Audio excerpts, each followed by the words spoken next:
Σαν χριστιανός ορθόδοξος σ' αυτή την κοινωνία γουστάρισα ρε μάγκες μου να κάνω λιτανία. Γουστάρισα ρε μάγκες μου να κάνω λιτανία. Σαν χριστιανός ορθόδοξος σ' αυτή την κοινωνία. It's my privilege today to speak with Dr. Charalampous, who is a noted physician, pioneer in certain aspects of psychiatric treatment, and also a world-renowned art collector. And it is a collection of yours that we're going to be seeing, but only a small part of it during this exhibit here at the Czech Center in the coming weeks. The exhibit that we're going to have to present to our Houston public is actually made up of works that were produced by Greeks, both in Greece and in the United States. For instance, in the United States, we have the famous professor from Rice, Dr. Vaspoulos. But most of the work came from Greece, was framed here, is labeled here, and of course we so privileged that they gave us the opportunity to bring them here without any fuss. Well, let's go back a few years, a number of years. When do you recall first discovering this passion you had for art? Well, actually, in the very beginning was just a matter of good luck. My psychiatric work included membership to the American College of Neuropsychopharmacology. And the annual meeting of that college was in Puerto Rico every December. So I went to Puerto Rico 29 times. Oh my. And after a while, you know, there's not very much to see and do. And then I decided that it would be nice if I could stop in some other islands in the Caribbean, check the art they had. And of course, one of the striking islands was Hispaniola, which included Dominica Republic and of course Haiti. And the work the Haitians did was really striking. Very beautiful colors, a little humor in the works they depicted. So I started collecting them. And there they had a museum as well. Did you have, on this first series of trips, did you have any idea that this would lead to a lifelong passion of collecting and picking the art yourself? No, I did not, because my background in Greece was in geography and history and quite a bit of religion, because in Greece high school they include a lot of religion. Well, what I came with the United States is love for history. And in Greece, my interest in history was so great that the teachers would ask me to give the lecture for the forthcoming weeks. And so when I went to the Caribbean and I saw the people, I mean, the poverty was abject. On the other hand, they had humor, they have charisma, they have love in their heart, corazon. And then I said, gee, it's nice, I mean, to befriend these people. And the more I visit with them, the more I appreciate their art and their productivity in art. It would seem then that this interest you had in history, and of course geography, and a certain spirituality of this time as well, has served you well. So let's fast forward now to this particular collection and having its roots in Greece. And I'm thinking contemporary. These are fairly contemporary works. This is from the last century.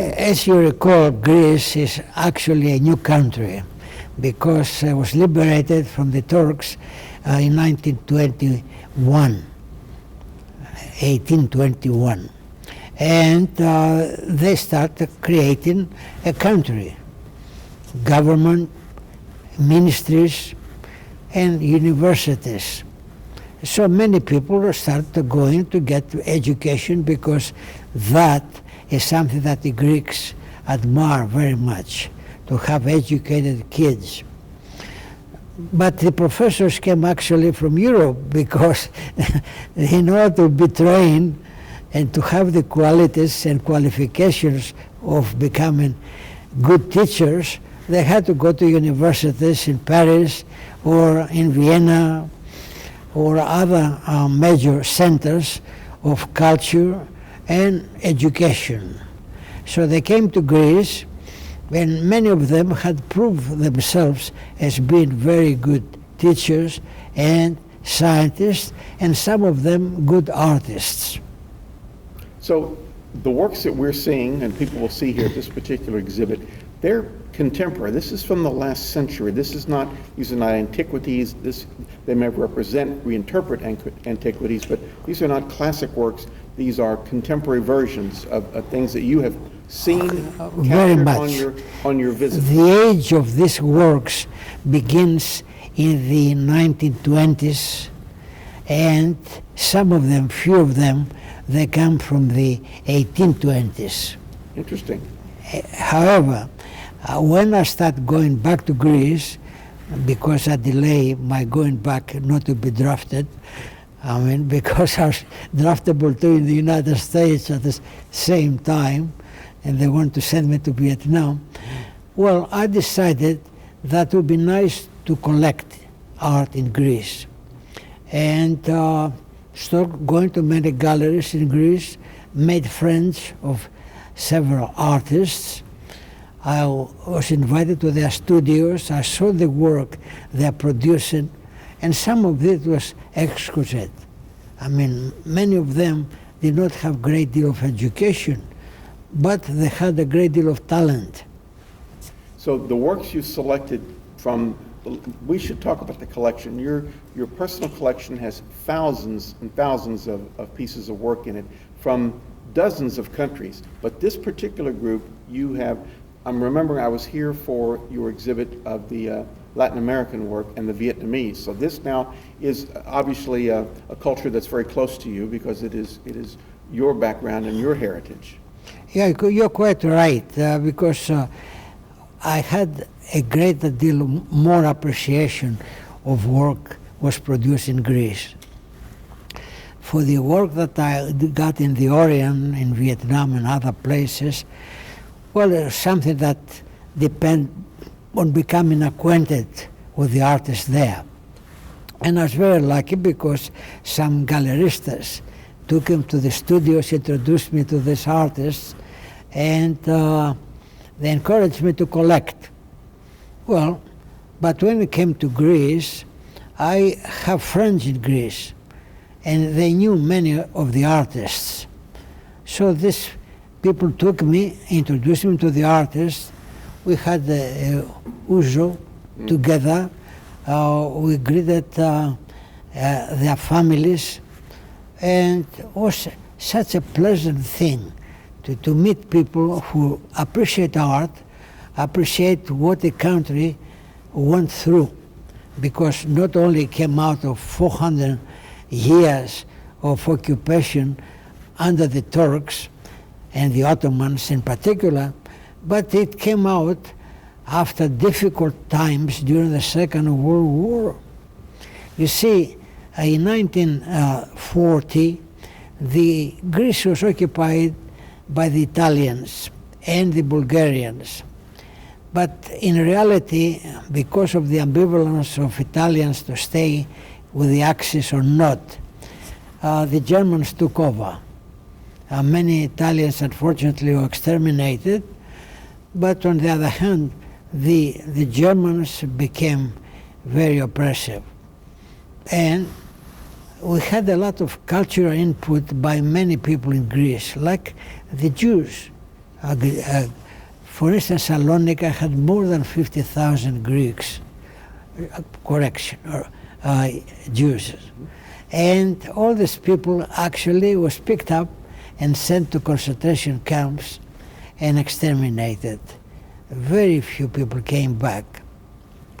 Anyway, but when I traveled throughout Europe, this background was useful.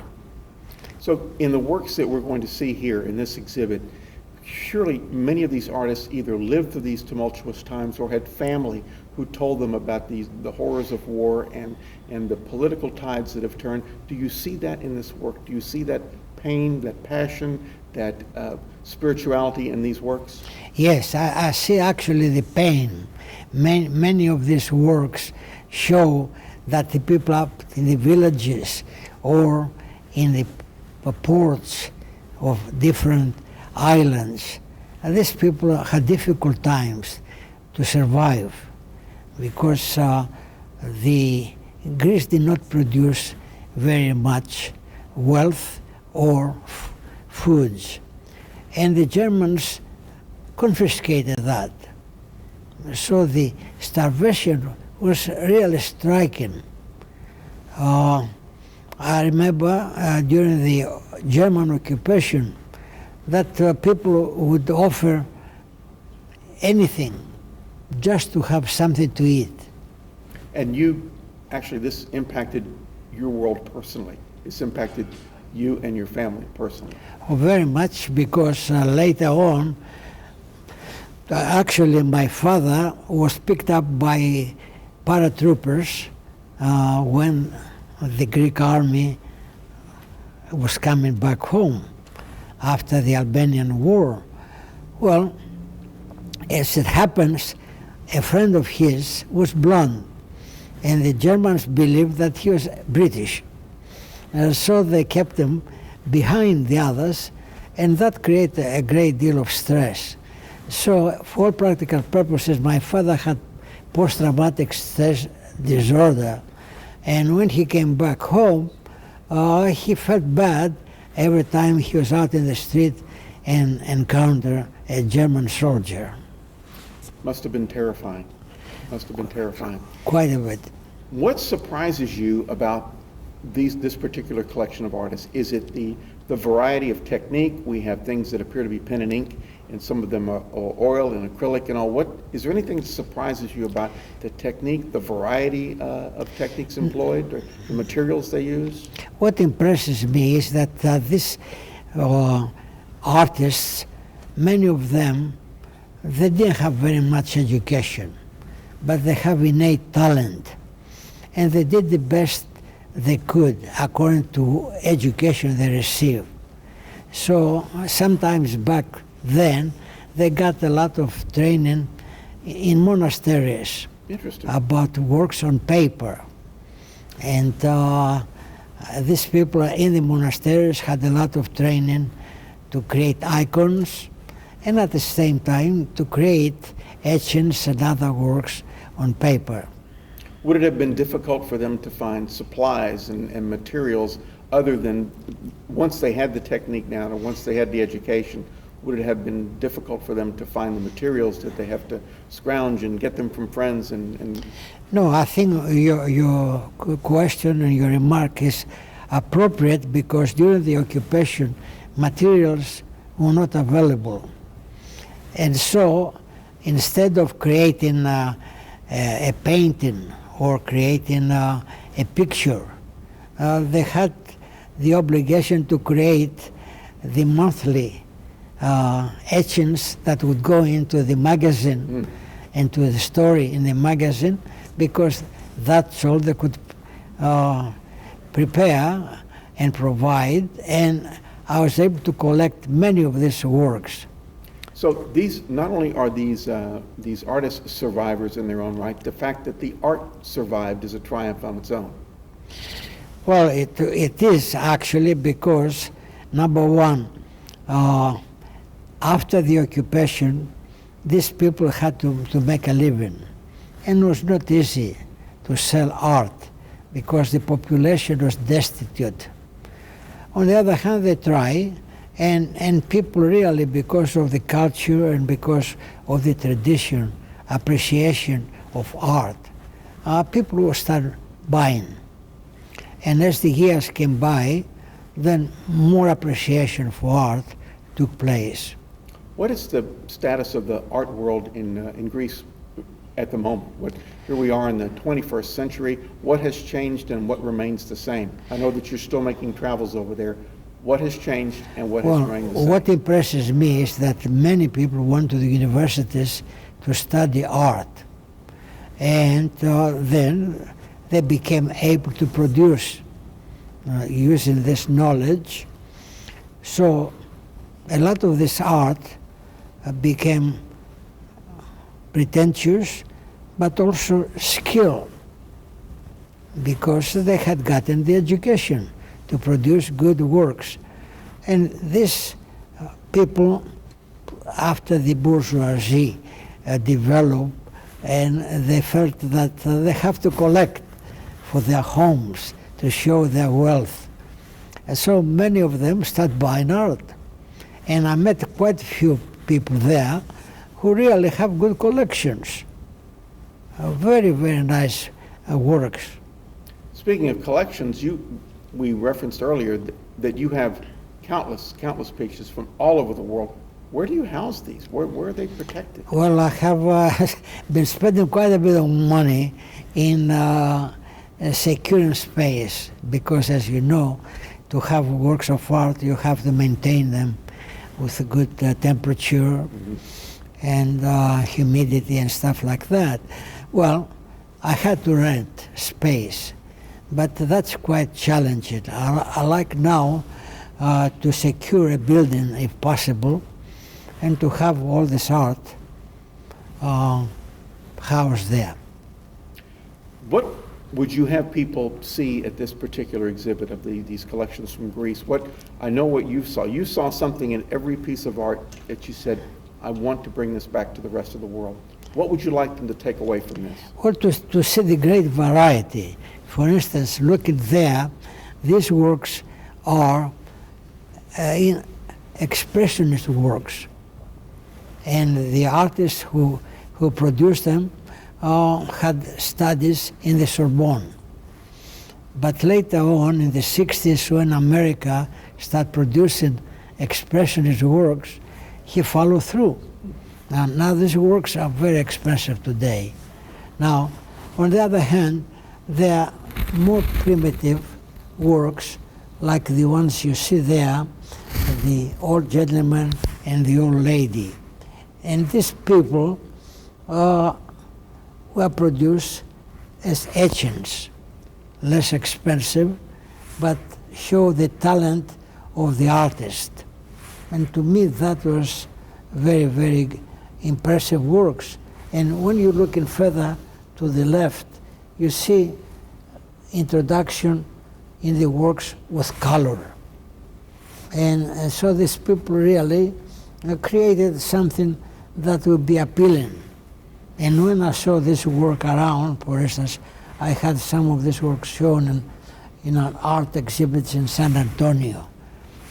Many people were just amazed that it had people from Greece that had so much talent.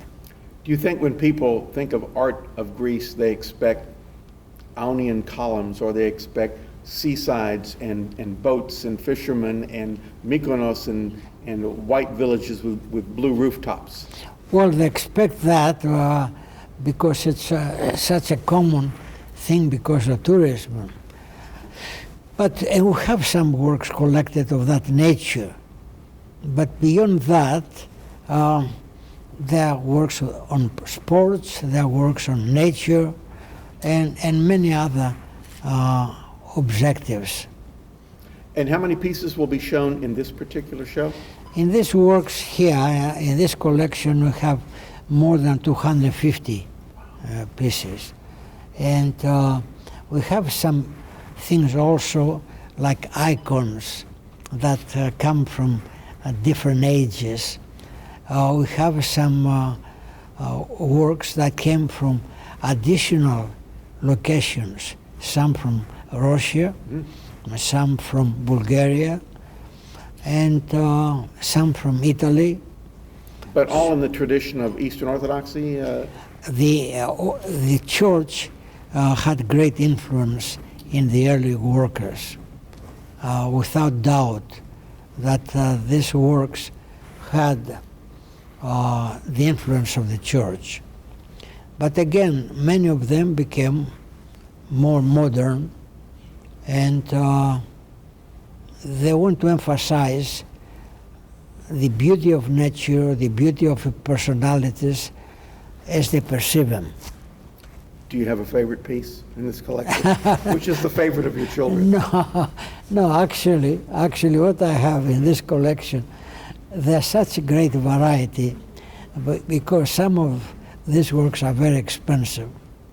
I don't want to mention which are they, but on the other hand, they, and some of them, they came out from the studios of professors of the various universities, and some of them, they're quite old, and copies of original works, you see. I mean, here is Sappho, the great poetess, who happened to be gay at the same time. We have Aphrodite, we have Jupiter over there, and we have here two statues of Hygeia. Like that work there is Hygeia from Tegea, close to Athens. And this one here is from our hometown, Aeon. It's not as pretty as the one from Tegea, but still it shows, I mean, that they did and they tried to do good work. And these are reinterpretations of classic pieces. These are... Actually, they're copies okay. Of classic pieces, and they're produced in the studios of the museums. So there I happened to go, become acquainted, and chose some of them and bought them, and they had to be stamped that they're permitted to be exported. Well, we appreciate that you play by the rules to bring these things to us. If you were going to take me to one spot in this gallery and say, come, my friend Douglas, you must see this piece first, which one would it be? Well, first I'll go to the Expressionist work, because that is familiar to the American eye. And after that, I'll go and show you more modern work that includes color.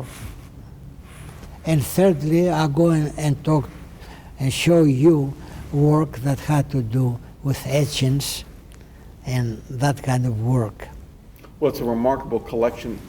Your background is in medicine. You have had the privilege of serving on the faculties of some very esteemed medical schools here in the U.S., but also you mentioned earlier your work and experience in psychopharmaceuticals. Is there a therapeutic aspect to this art? Do you think that art, like music, has the ability to soothe the savage heart, the savage beast? Well, all the time, I think the creators who are concerned with mental health, they try to get to appreciate the personality of the individual. And now the treatment is more holistic. So they want to appreciate the background, the family, because mental problems don't just develop by themselves. The family is involved, and the family is very important in rehabilitation. So, because the mental problems occur in the brain, it stands to reason that medication could be helpful.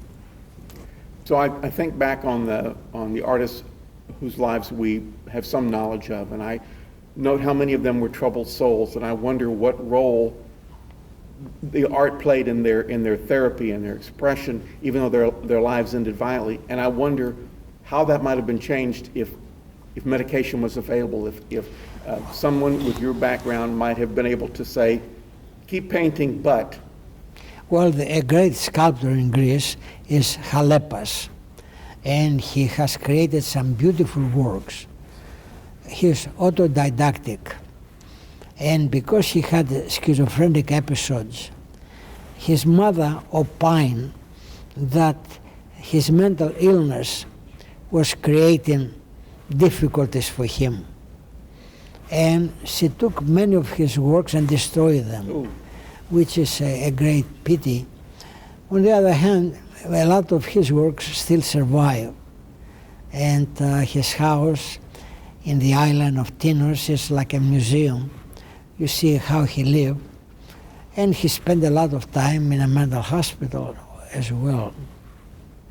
Let's talk about the basics of this show so people understand. We are seated in the magnificent Czech Center here in Houston, Texas, just south of the downtown area on San Jacinto. It's a 3-floor facility, and your exhibit will occupy 2 full floors? 2 full floors, and of course the ground floor is going to have a reception there, and so hope our guests would enjoy a glass of wine and some cheese, and take some pictures, and we have some very skilled photographers to facilitate that. And the exhibit will be here at the Czech Center in Houston until December, At the end of December. so the December 2019, Yeah. and there's also a lecture series. In addition to that, because one of the organizations has supported the idea of promoting Hellenistic and Hellenic culture. So we have invited a number of very, very good professors to present a series of lectures.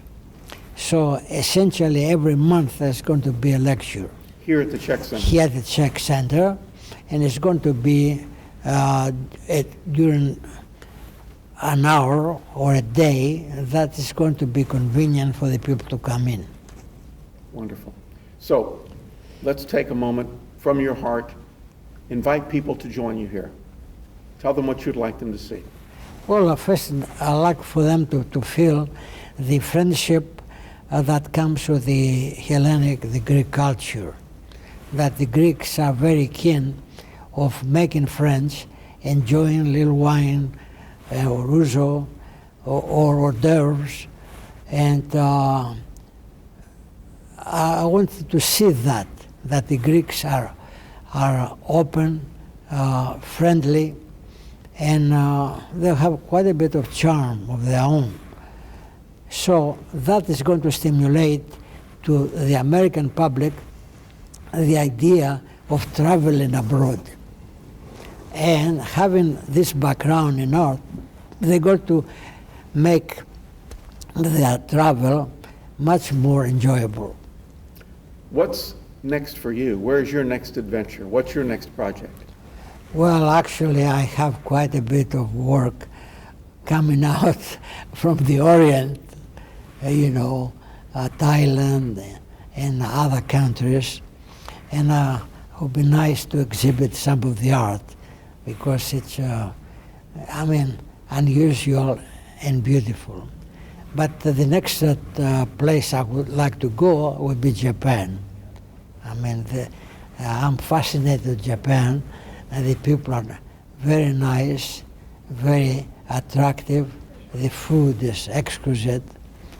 And I think the idea of America, because of so many sacrifices that the Americans have made for Korea, for Vietnam, for the Philippines during the Second World War. I think it's nice for the American public to know what is the rest of the world, and that a lot of the sacrifice that Americans made in blood and in money has not been wasted, has brought democracy and appreciation of good qualities in life that Americans were lucky enough to appreciate. Well, for centuries, art has fought to find its way, to find its path, to find its voice. And we thank you, Dr. Charalampous, for your courage and your passion and the resources you have devoted to this lifelong quest. And we encourage the world to come and visit and keep an eye on Dr. Charalampous. Thank you very much.